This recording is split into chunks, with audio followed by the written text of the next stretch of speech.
After going into the break on a high, the Tampa Bay Lightning crashed back down to earth suddenly in their first game back from Christmas against the Cats. We break it all down coming up and more on Locked On Lightning. You're Locked On Lightning, your daily podcast on the Tampa Bay Lightning. Part of the Locked On Podcast Network, your team every day.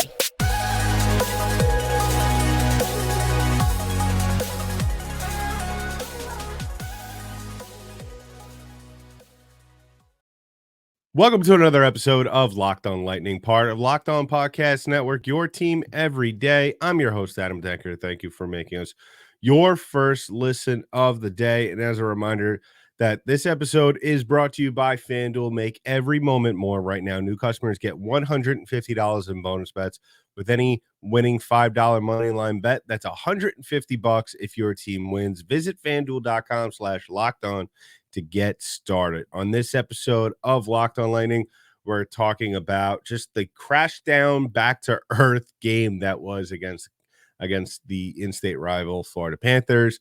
The same old story for this Lightning team. We talk about that as well. And then we try to gather the pieces as we do with a lot of the losses with this Lightning team. We get into all of that on today's episode.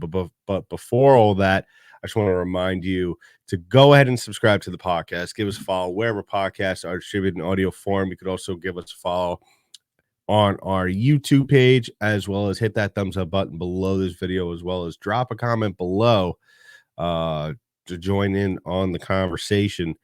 And so last night, well, going into last night, let me backtrack a little bit before that. Going into last night, I spoke about how, and I've been talking about it numerous times, especially over the last couple of weeks, how really it's going to be, if it isn't already, it's going to be very important for this Lightning team to dictate the flow of the games early on, to get things going early on, and not fall behind early on.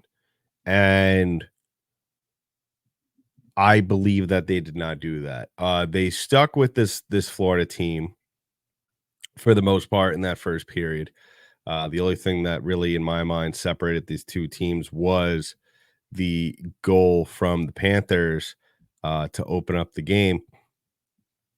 And then as the game goes on, as it tends to when the Lightning are down, if they don't have their best stuff on that given night, or just an opposing team is better than them, as I thought it was in this case in the Florida Panthers. I didn't think they were too separated in terms of what team was better, more talented, or whatever you want to say. But as one tends to see with this Lightning team, is that the Florida Panthers, or any opposing team for that matter, who is better on the Lightning on a given night, they tend to slowly chip away at this Lightning team. They tend to try and strike early, not to allow the Lightning to get things going, or get any momentum going, or any type of momentum that could potentially lead to a goal. And that's what Florida did last night. They opened up with a goal 4 minutes into the game, and then they did pretty much the exact same thing later on with the Sean Reinhart goal, a minute 24 into the second period. And if you're an opposing team, and because we've seen this numerous times in games past, not only this year, but in the last couple of seasons, where teams are throwing everything they got against the Tampa Bay Lightning early on, because they know at the end of the day, this team does not have it going early on. That's just a thing that this team does not do for whatever reason. They're not a team that plays particularly well in the opening seconds. I mean, it's almost a miracle sometimes when we see the Lightning score very early in the game. It's always a miracle and always a treat for me to see when this team goes into the locker room in the first intermission with a lead, let alone, shutting out another team while they're doing it. But that wasn't the case the other night. The Lightning are down 2-0, and then start to inch their way back. And Reinhardt's second goal of the night, which was a shorthanded goal, pretty much was the nail in the coffin for this Lightning team. And we'll talk about it more in the second half of this show because it's the same old song with this Lightning team. They don't. It's not necessarily a matter of making mistakes. It's more of a matter of doing things or not doing things or not checking off all the boxes early on in the game to where you dig yourself a very big hole. And some of you might say, well, 2-0 is not exactly a big hole to dig yourself out of. But with this Lightning team, especially early on in periods and especially against a team as good as the Florida Panthers, it's a pretty big hold, for in my opinion, especially when you're not really getting anything going. Yeah, you're tallying up the shots, but you got nothing to count for it. It's a big damn hole. And the Lightning, in stereotypical Lightning fashion, decided to chip away at it late in the game, and not leave themselves enough time. And it's one of those things where I alluded to it last night. The most disappointing part about this this loss, was you were within shooting different distance of leapfrogging this Florida Panthers team, um, in the standings and getting into that third playoff spot in the Atlantic Division, something that a lot of us didn't think I think was even remotely possible. And when is really the next time we could possibly say for sure that this is something that the Lightning are going to be able to have? I mean, most likely they'll probably get another shot if they get on another streak. And on the same side of that, the Panthers lose a couple, and then we're back to square one, where the Lightning and the Panthers are now kind of within arm's reach of each other. Um, and on the same in the same breath as that, you missed out on a good chance. Not only that is that, you know, Florida, you could have been sitting here talking about being in third place and then pushing Montreal out of the conversation, at least in the division, for a night or so.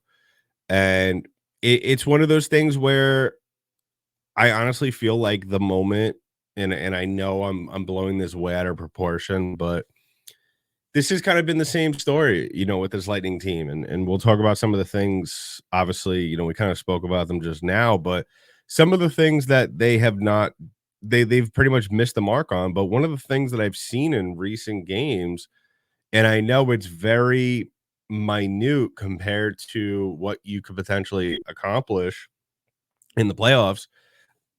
It's one of those things where I feel like, this Lightning team, when the moment really matters, when you have an opportunity to do something to benefit yourself in the standings, this team doesn't rise to the occasion.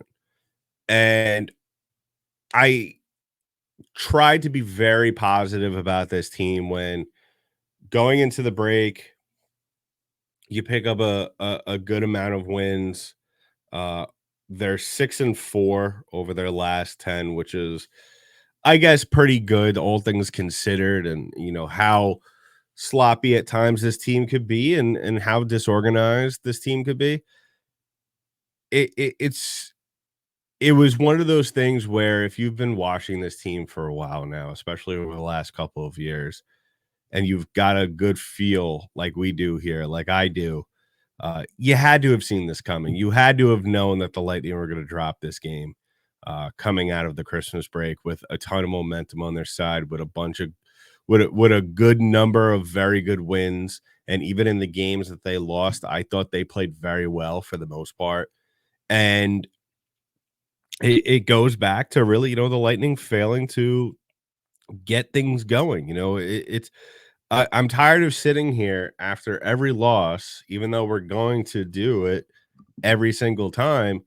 I'm sick of it every time this team loses a game. They always it's never a sure thing that they're going to be able to figure it out. It's always kind of with this team, and this is based off of just the feeling for this team, how they go about their business, how they play in certain games. You saw it last night as well.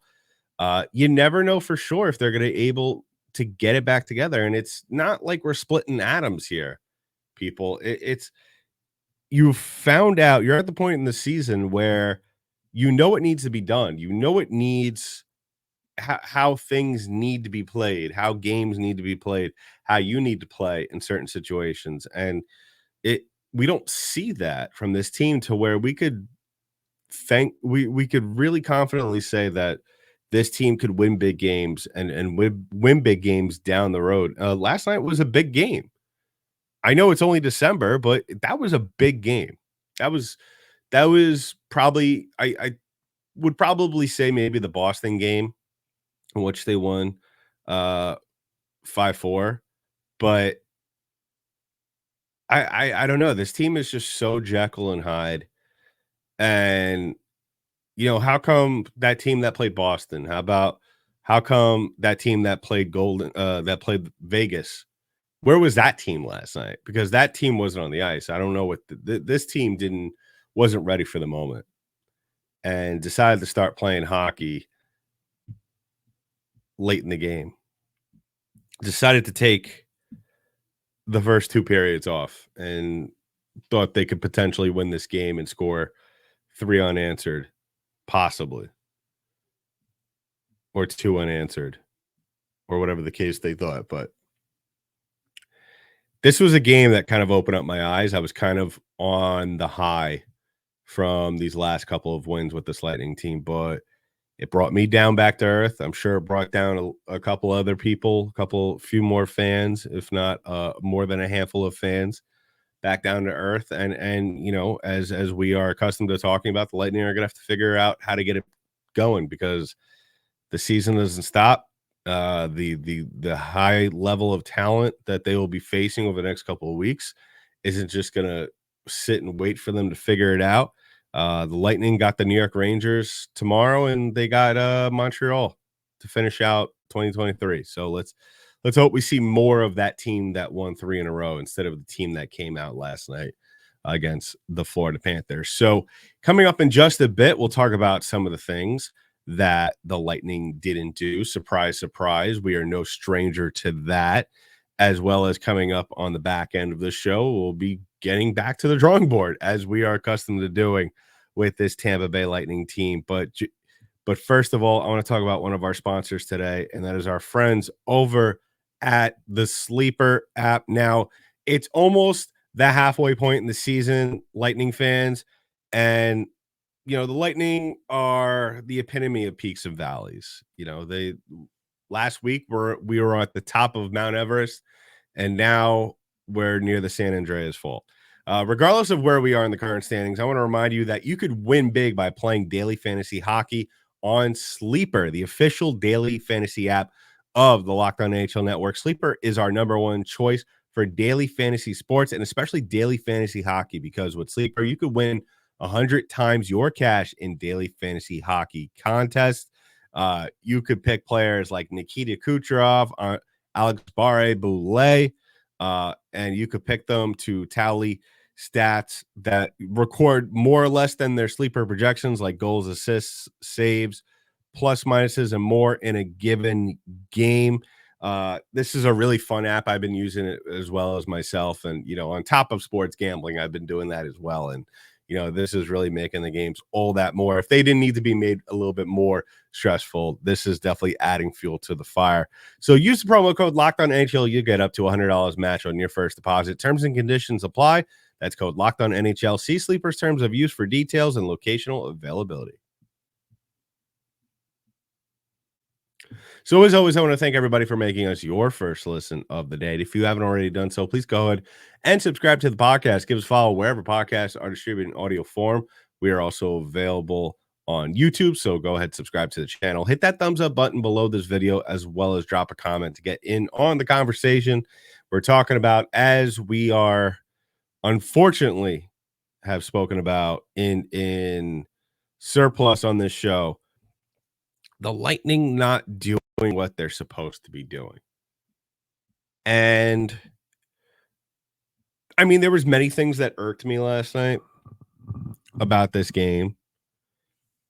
And if you listened to last night's episode that I posted, I think it was I think we wrapped up like not too long before I think there was like 3 minutes left in the third period, something like that. But the thing that really irked me about this game, that I spoke about to exhaustion about this Lightning team, is that they need to make use of their depth lines, their third and their fourth lines, especially their fourth lines.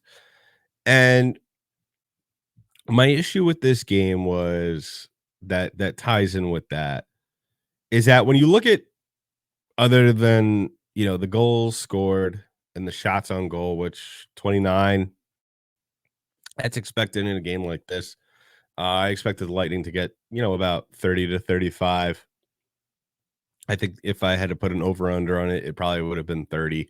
So Lightning just missing the over on that. The face-off percentage, that's what really annoyed me about this, as well as the power play, 0 for 3. And my issue with that is because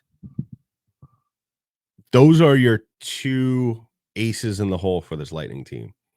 Those are two things that, in my opinion, you need, unless you have an influx of production from just everybody in your team, especially the face-off percentage, where one of your best face-off guy is on the fourth line.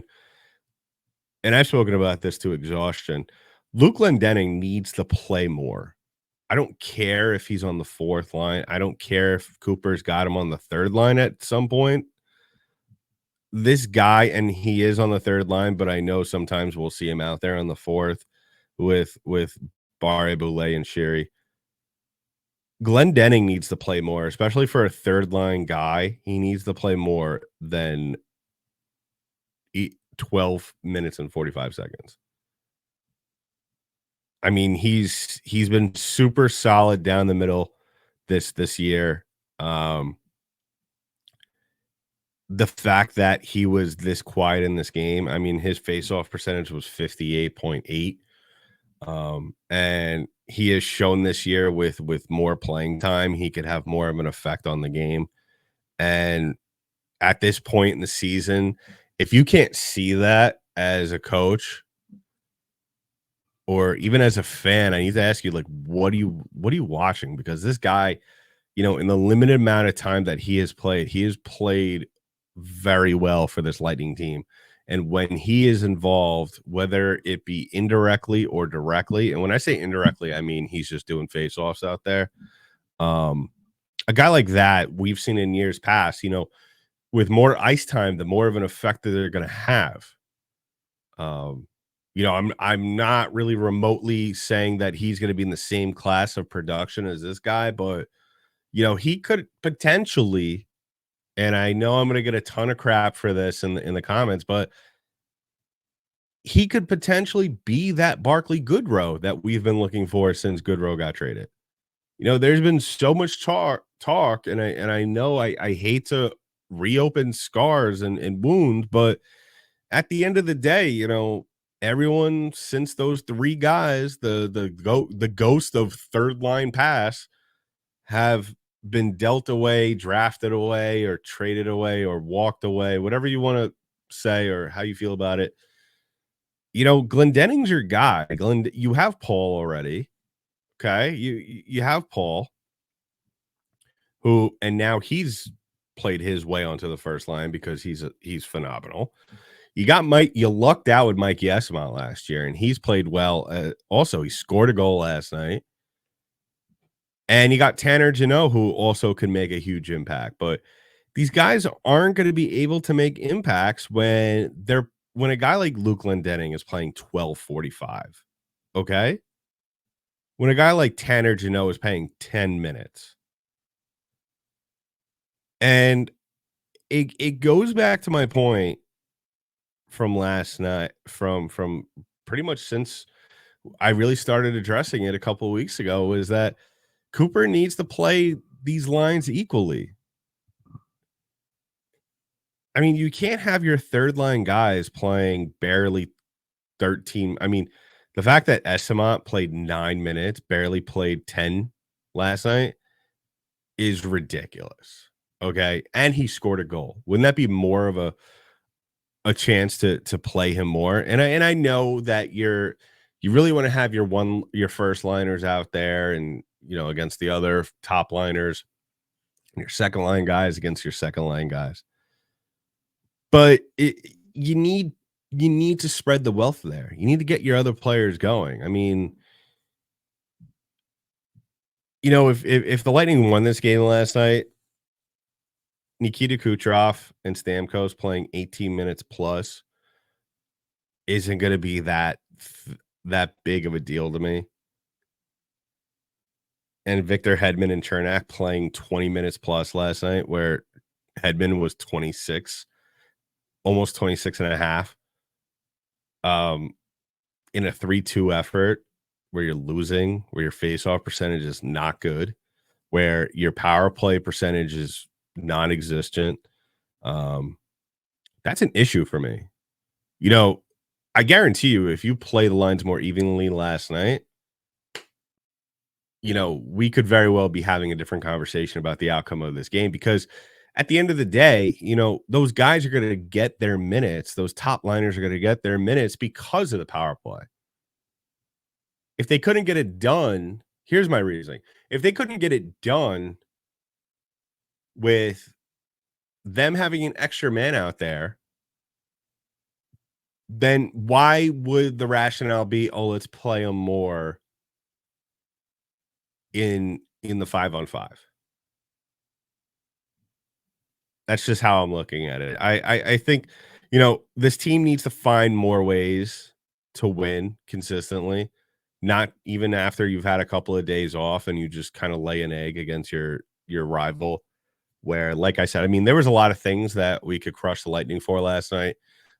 Basically waiting till the third period to get the scoring game going, not taking control of face-off percentage, not scoring a power play goal last night. We've seen this trend in the recent games, even though they have been winning, where they haven't been scoring power play goals. And the fact that this Lightning team almost heavily relies to a nauseating degree on the power play for them to win games, that's not a good thing. That's something that needs to be addressed. And I think the best way to address that is play your depth guys, play your third line more, play your fourth line more.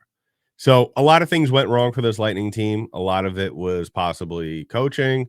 A lot of it was just guys just still maybe sobering up from too much eggnog over the holidays. Who the hell knows what exactly was going on between each player's ears last night as they fell to the Florida Panthers. So we'll be wrapping the show up in just a little bit to talk about, getting back to the drawing board, because I mean, we all know what needs to be done. Clearly this Lightning team just completely forgot over the holiday weekend after winning a tight one up in Washington.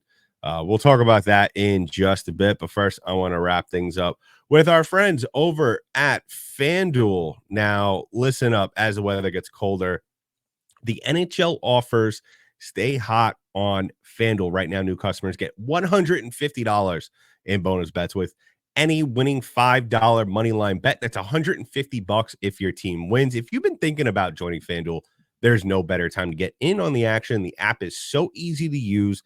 There's a wider range of betting options, including spreads, player props, over-unders, and more. So visit FanDuel.com/lockedon And to get your NHL season started, FanDuel, the official partner of the NFL. And as always, one more time, I want to thank everybody for making us your first listen of the day. If you haven't already done so, please go ahead and subscribe to the podcast. Give us a follow wherever podcasts are distributed. We are also available on YouTube, so go ahead and subscribe to the channel. Drop a comment below to get in on the conversation. Just a very frustrating game. I wasn't nearly this frustrated last night during the game. It was only until I really started to take it apart and really look at the things that Lightning didn't do last night. And it's really plain and simple now with what you have ahead of you this weekend, and that's the New York Rangers, who are arguably the second best team maybe in the NHL. I mean, I think that really depends on who you're talking to. If you're talking to Vegas Golden Knights fans, if you're talking to Vancouver Canucks fans, even if you're talking to Bruins fans, I've seen the Knights and the Rangers quite a bit this year. I think that they're two different teams. I think they're two favorites for the Stanley Cup. I think that they pose both very difficult matchups for the Lightning. But I think after beating Vegas, I think that there is always a chance. If you could beat one top team, you could probably have a very good chance of beating the rest. And as for the New York Rangers, there's kind of like, I guess there's still that rivalry from the playoffs a couple of years ago from that crazy series, but there's going to be a lot of tension in the building. I know the Lightning are probably pissed off about how they played the other night against their rival, because I think it stings a lot more. I think people will agree. It definitely stings a lot more for this Lightning team when they lose to the Panthers. And at the same time, I think it will this game against the Rangers, they'll definitely be geared up for. They'll be ready to go. But it's one of those games where I say this with a lot of teams. It's not even good teams. It could be bad teams as well. This is a team. I mean, this is a game where the Lightning could go out there, play a flawless game, and look like a top 5 team.